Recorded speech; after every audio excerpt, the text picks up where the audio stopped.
రోజు చూడాల్సి వచ్చింది. ఇలాంటి రోజు కోసమా ఇంత బతుకు బతికింది. మేమెవరిని వదిలిపెట్టాం. అందరి అంతూ చూస్తాం.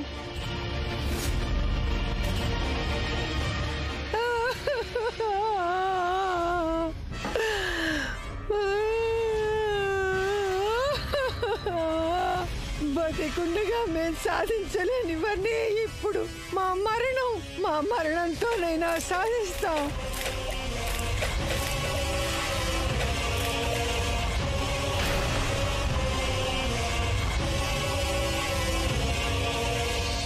మా మరణమే నిరూపిస్తుంది మాలో ఉన్న ప్రేమని. మేం చేసిన బలిదానాన్ని మా మరణమే నిరూపిస్తుంది. మేమెన్నడూ కుటుంబం నుంచి ఏమీ కోరలేదు, అధికారం అడగలేదు, ప్రేమ ఒక్కటే అడిగాం. అది కూడా మాకు లభించలేదు.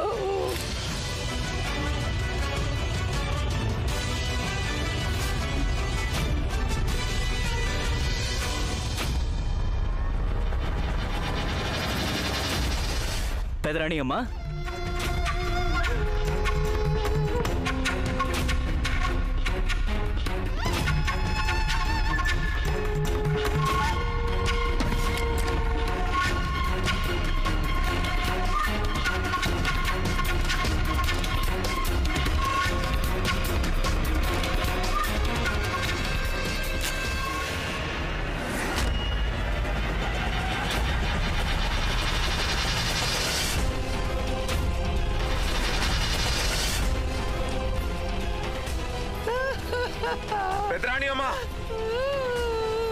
పెదరాణి అమ్మా, నీళ్లు తీసుకురండి. ఎందుకంత పనిచేశారు? పెదరాణి అమ్మా, లక్షరాజ్ కంబలి పట్టుకురండి. పెదరాణి అమ్మా, నీళ్లు తీసుకురండి. నీళ్లు తీసుకురండి త్వరగా. ఎంత పనిచేశారు మీరు? ఎందుకంత పనిచేశారు మీరు? పెదరాణి అమ్మా, పెదరాణి అమ్మా, నీళ్లు తీసుకురండి.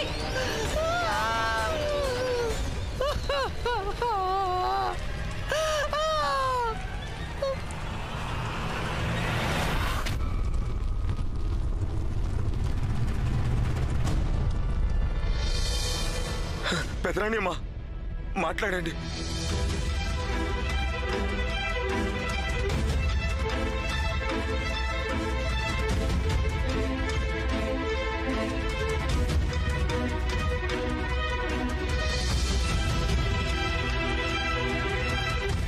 నాతో మాట్లాడండి. డాక్టర్కి ఫోన్ చేయండి. డాక్టర్ని పిలిపించండి. పెదరాణి అమ్మా,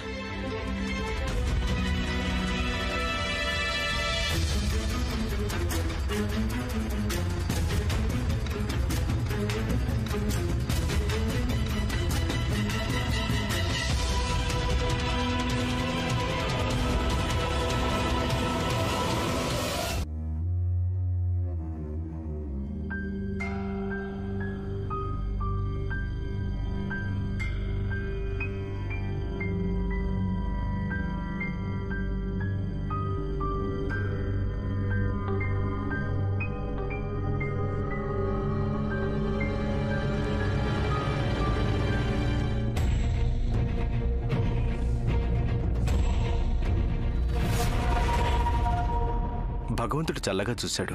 పెద్దరాణి అమ్మగారికి ఒళ్ళు ఎక్కువగా కాలేదులేండి.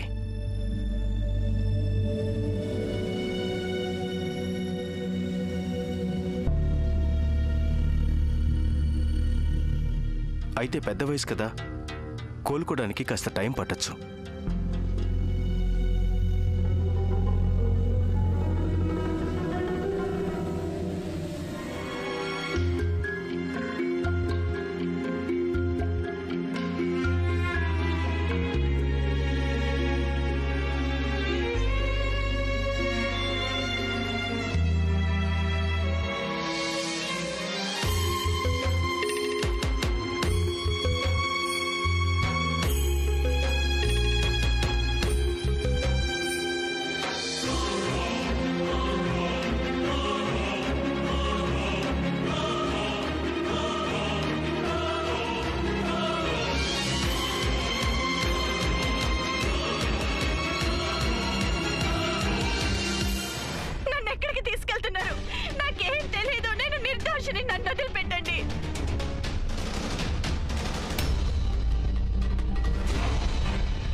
ఆగండి ఆగండి ఆగండి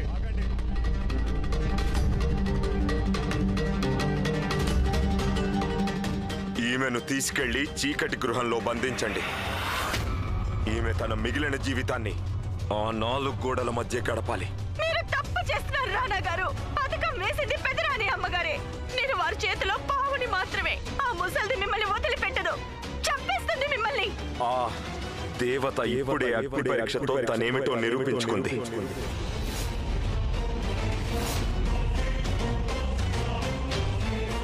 నీలాంటి వాళ్ల నిందారోపణలు ఆ అగ్నిలో కాలి బూడిదైపోయాయి. నిజంగా ఆమె నాటకాలు ఆడుతుంది. పెదరాణి అమ్మ మాకు భగవంతుడితో సమానురాలు. అలాంటిది నువ్వు వారినే వేలెత్తి చూపుతున్నావా?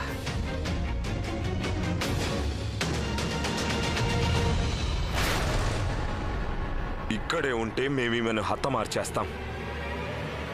తీసుకెళ్ళండి ఇక్కడి నుంచి. వదలండి రానా గారు. రాణా గారు, పాదాలు బాగా కాలిపోయాయి కదా. పెద్దరాణి అమ్మ కొన్ని రోజుల దాకా నడవలేకపోవచ్చు. పదండి.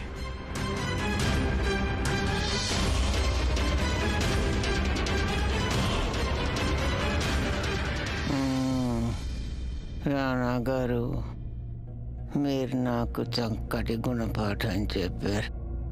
మిమ్మల్ని ఎంతగా అభిమానించాను. మీరు దాని మాటలు విన్న మమ్మల్ని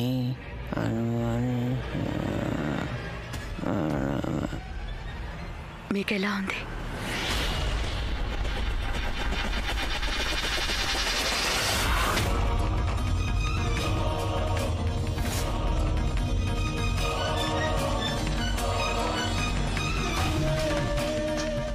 నువ్వు చెప్పావు కదూ ఆట ముగిసిపోయిందని. మేం గెలిచేటంత వరకు ఆట పూర్తి కాదని గుర్తుంచుకో గాయత్రి.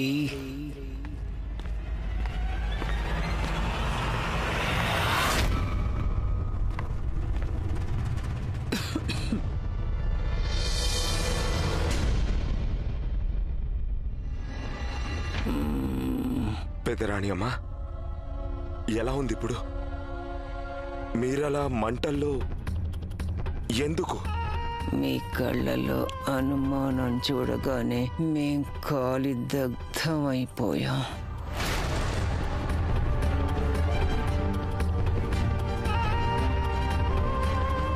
బూడిద కావడం ఒక్కటే మిగిలింది, కానీ అలా జరగలేదు. పెదరాణి అమ్మ, మమ్మల్ని క్షమించండి. ఆ భగవంతుడే వచ్చి మీ మీద ఆరోపణ చేసినా అప్పటికీ మేము నమ్మలేం. మమ్మల్ని క్షమించండి.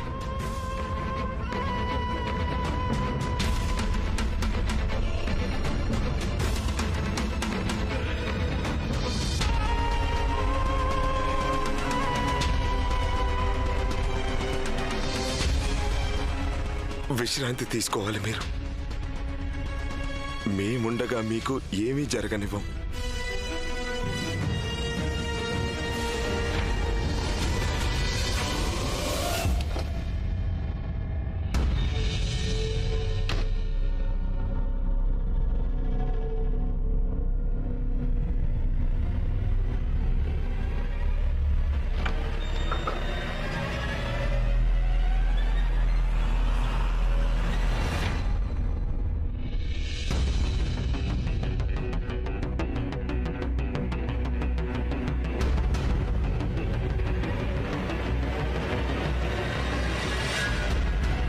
అనుమతి లేకుండా మా గదిలోకి రావద్దని ఎన్నిసార్లు చెప్పాలి నీకు?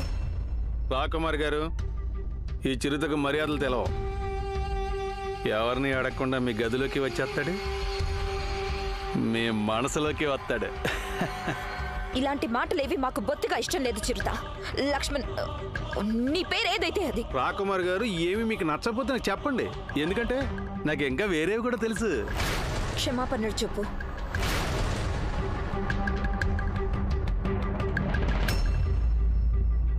క్షమాపణలు చెప్పు. రాకుమారి గారు, మీకు నేను క్షమాపణలు చెప్పుకుంటున్నాను. ఇలాంటి తప్పు మరోసారి మళ్ళీ నేను చేస్తూనే ఉంటాను. గెట్ అవుట్, బయటికెళ్ళు. ఆలోచించుకోండి రాకుమారి గారు, ఇప్పుడు నేను బయటికి వెళ్ళానంటే మీకే చాలా కష్టాలు సమస్యలు వస్తాయి. నాకేం ఇబ్బంది లేదు. సరే అయితే నువ్వు నీ పరుపు వేసుకొని ఇక్కడే పడుకో. నువ్వు మాతో మాట్లాడే ప్రయత్నం చెయ్యొద్దు, అర్థమైందా?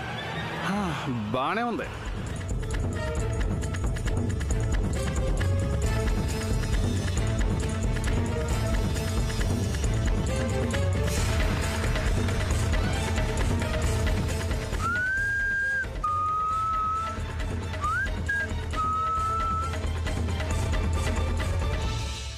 ఏ దగ్గరికి రావద్దు. లేదు,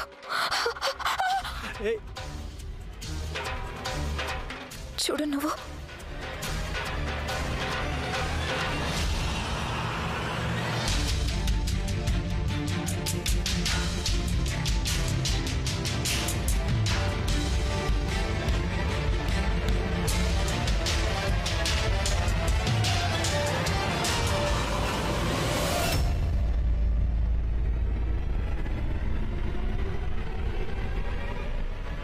కంగారు పడకండి.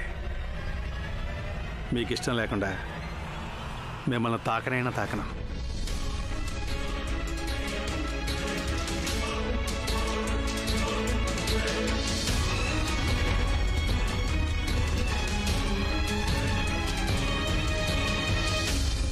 పెదరాణి అమ్మ రాణా గారిని తమ ప్రేమతో, తమ అనురాగంతో వశం చేసుకున్నారు.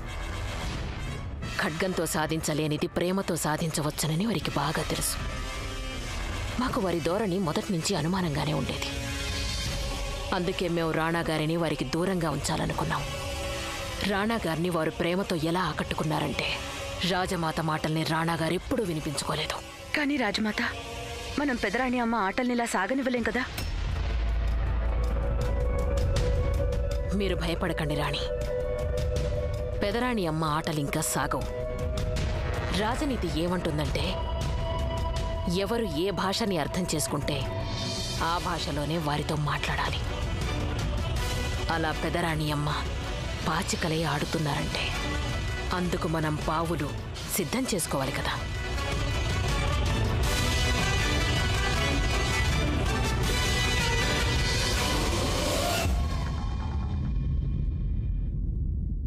నా మీద నమ్మకం ఉందా రాకుమారి గారు మీకు?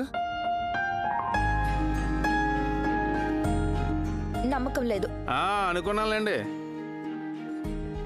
అయినా ఇంట్లో వాళ్ళు ఇలా ఉంటే పారాయి వాళ్ళని ఎవరో తేలిగ్గా నమ్మర్లేండి.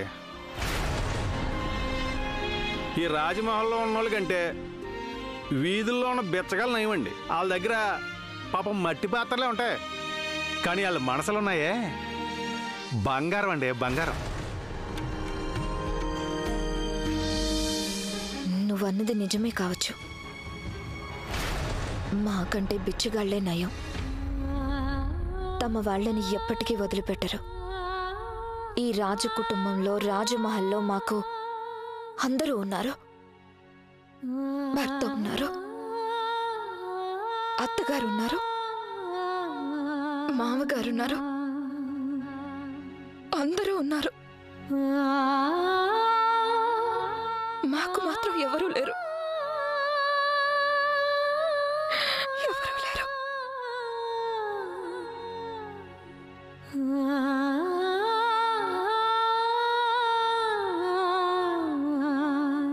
బాగా పొద్దుపోయిందండి, పడుకోండి. అండే నన్ను రమ్మంటారా అంటే?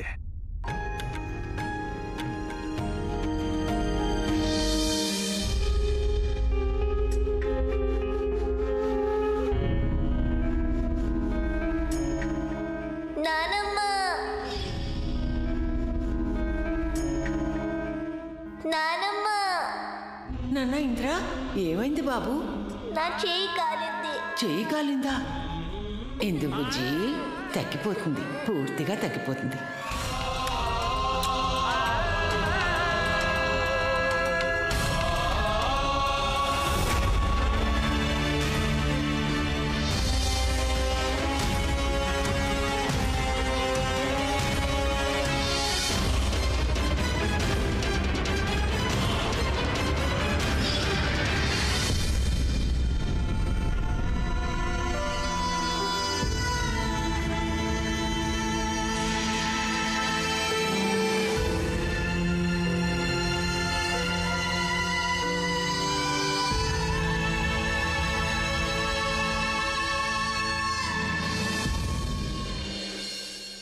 ఒక నాన్నమ్మగా మీరు మీ బాధ్యత పూర్తి చేశారు.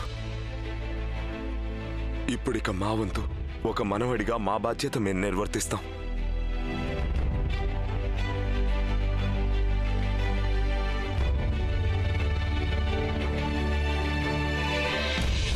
రాణాగారు చెప్పిందంతా నిజమే. పెద్దరాణి అమ్మగారి మీద నేనే కాదు, ఎవరు ఆరోపణలు చేయలేరు. వారు ఎంత ఆరితేరిన ఆటకత్తంటే పందెంలో వారి పావుల్ని చంపడం ఎలా ఉన్నా ఆట గెలవటం ఎవరికీ సాధ్యం కాదు. రాజమాత చెప్పిందంతా నిజమే. పాత పావులతో కొత్త ఆట ఆడే సమయం వచ్చేసింది.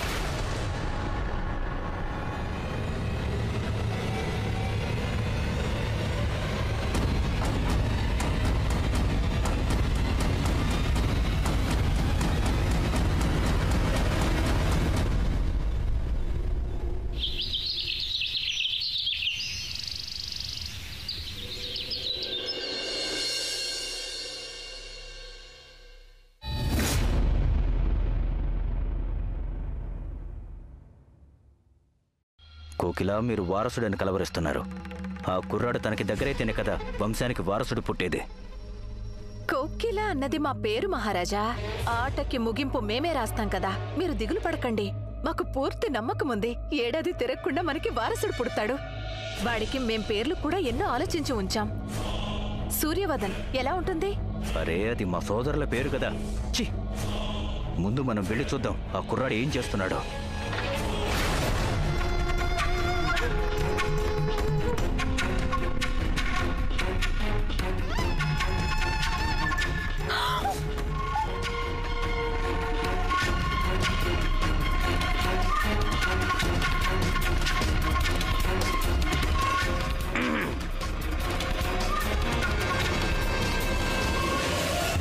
రాత్రిపూట చేయాల్సినవి పగలు చెయ్యకూడదు చిరుత.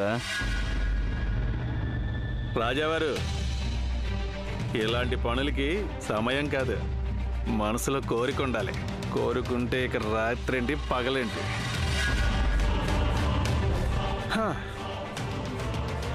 తీరా మీరు లోపలికి వచ్చేసారు. ఇంకా మా పని జరగదులేండి. ఏదో మంచి కష్టజీవి. ఇలాగే బాగా కష్టపడితే మన వారసుడు త్వరలోనే పుడతాడు. కోకిల, వెళ్దాం రండి, పదండి.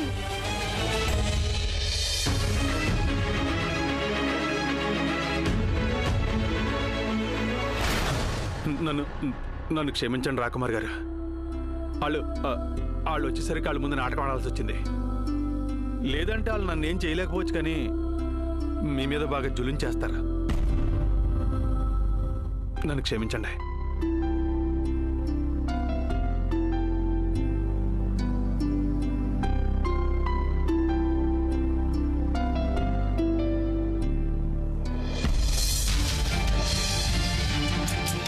రాకుమారి గారు, మీరేం భయపడాల్సిన అవసరం లేదు. చిరుత మరీ అంత దుర్మార్గుడేం కాదు. ఇంకేం ఆలోచించకండి.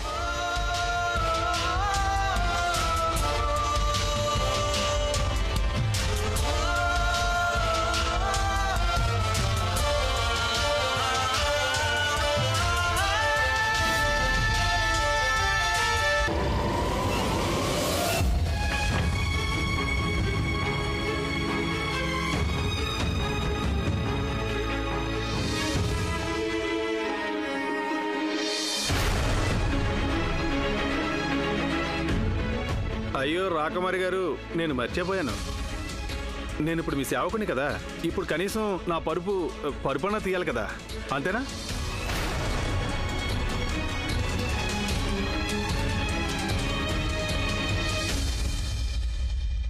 దాన్ని వదిలేండి, దీన్ని కూడా నేనే మడతాడతాను. మీకు ఎందుకండి శ్రమ, నేను తీసి పెడతానండి.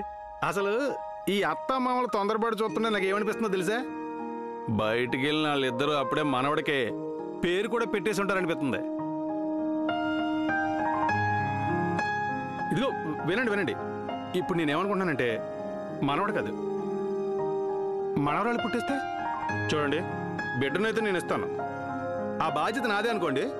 కానీ ఆ అబ్బాయి పుడతాడో ఆ అమ్మాయి పుడుతుందో ఇప్పుడు అదంతా వాడి చేతిలో ఉంది కదా, మన చేతుల్లో ఏముంటుందండి? అయిందా?